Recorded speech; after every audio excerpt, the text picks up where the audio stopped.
ഞാൻ നിന്നെ ശുദ്ധീകരിച്ചു, എന്നാൽ വെള്ളി പോലെയല്ല.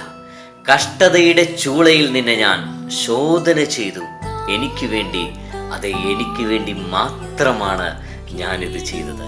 യെശയ്യാ പ്രവാചകന്റെ പുസ്തകം 48-ാം അധ്യായം 10-11 തിരുവചനങ്ങൾ.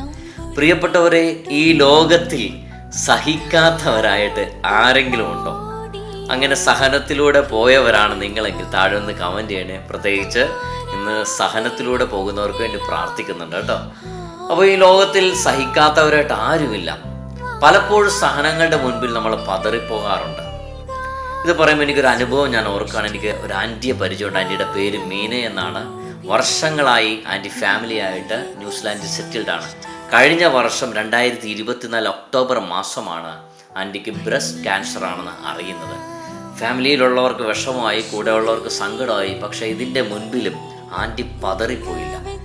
കർത്താവിന് ഇതിൻ്റെ പിന്നിൽ ഒരു നന്മ ചെയ്യാനുണ്ട്, വലിയ അനുഗ്രഹം തരാനുണ്ടെന്ന് ആൻറ്റി തിരിച്ചറിഞ്ഞു. കർത്താവിന് വിട്ടുകൊടുത്തു. ട്രീറ്റ്മെൻ്റ് എല്ലാം മുമ്പോട്ട് പോയി. പക്ഷേ അത്ഭുതകരമായി കർത്താവിൻ്റെ കരം ആൻറ്റിയുടെ മേൽ വന്നു. കർത്താവ് മീനാൻറ്റിയെ പരിപൂർണമായി ക്യാൻസർ എന്ന ആ അസുഖത്തിൽ നിന്ന്, രോഗത്തിൽ നിന്ന് വിടുവിച്ചു. കർത്താവ് സൗഖ്യപ്പെടുത്തി. പ്രിയപ്പെട്ടവരെ, ജീവിതത്തിൽ പല വിധത്തിലാണ് നമുക്ക് സഹനങ്ങൾ ഉണ്ടാകുന്നത് അല്ലേ? ചിലർക്ക് രോഗമാകാം, മറ്റു ചിലർക്ക് കടബാധ്യതയാകാം, വേറെ ചിലർക്ക് പ്രിയപ്പെട്ടവരുടെ മദ്യപാനം അതുപോലുള്ള ദുശീലങ്ങളാകാം, വേറെ ചിലർക്ക് ജീവിതത്തിലുണ്ടാകുന്ന അടിക്കടി ഉണ്ടാകുന്ന പ്രശ്നങ്ങളാകാം. അങ്ങനെ പല തരത്തിൽ പല വിധത്തിൽ സഹനങ്ങൾ നമ്മുടെ ജീവിതത്തിലുണ്ടാകും. എന്താണെങ്കിലും സഹനം എന്ന് പറയുന്നത് അല്പം വേദനയുള്ള കാര്യമാണ് അല്ലേ? സന്തോഷമുള്ള കാര്യത്തേക്കാൾ ഉപരി അല്പം വേദനയുള്ള കാര്യം. പക്ഷെ അവിടെ നിങ്ങൾ ചെയ്യേണ്ട ഒരു കാര്യമുണ്ട്. എന്താണെന്നറിയോ? ദൈവത്തോട് പെറുപിറുക്കാതെ, ദൈവത്തോട് പ്രാർത്ഥിക്കാതെ, ദൈവത്തിൽ നിന്ന് അകന്നു പോകാതെ അവിടെ നിന്ന് നിങ്ങൾ ആ സഹനത്തിൻ്റെ പിന്നിൽ എൻ്റെ ദൈവം വലിയൊരു കാര്യം എനിക്ക് ചെയ്യാൻ പോകുന്നു എന്ന തിരിച്ചറിവോടെ നിന്നാൽ അനുഗ്രഹമാണ്. അതുകൊണ്ട് നമ്മൾ ഇപ്രകാരം പാടുന്നില്ലേ?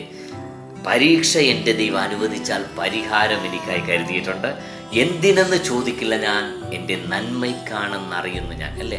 കർത്താവ് ഒരു സഹനം നമ്മുടെ ജീവിതത്തിൽ അനുവദിക്കുന്നുണ്ടെങ്കിൽ പ്രിയപ്പെട്ട സഹോദര സഹോദരി, നമ്മുടെ ജീവിതത്തിൽ അതിൻ്റെ പിന്നിൽ വലിയൊരു അനുഗ്രഹം കർത്താവ് മാറ്റിവെച്ചിട്ടുണ്ട്. യെശയ്യാ പ്രവാചകന്റെ പുസ്തകം 48-ാം അധ്യായം 10-11 തിരുവചനത്തിൻ്റെ അത്ഭുത ശക്തി നമ്മുടെ എല്ലാവരുടെയും ജീവിതങ്ങളിൽ അനുഗ്രഹമായി മാറട്ടെ, അഭിഷേകമായി മാറട്ടെ. കർത്താവ് എല്ലാവരെയും സമൃദ്ധമായി അനുഗ്രഹിക്കട്ടെ. ആമേൻ.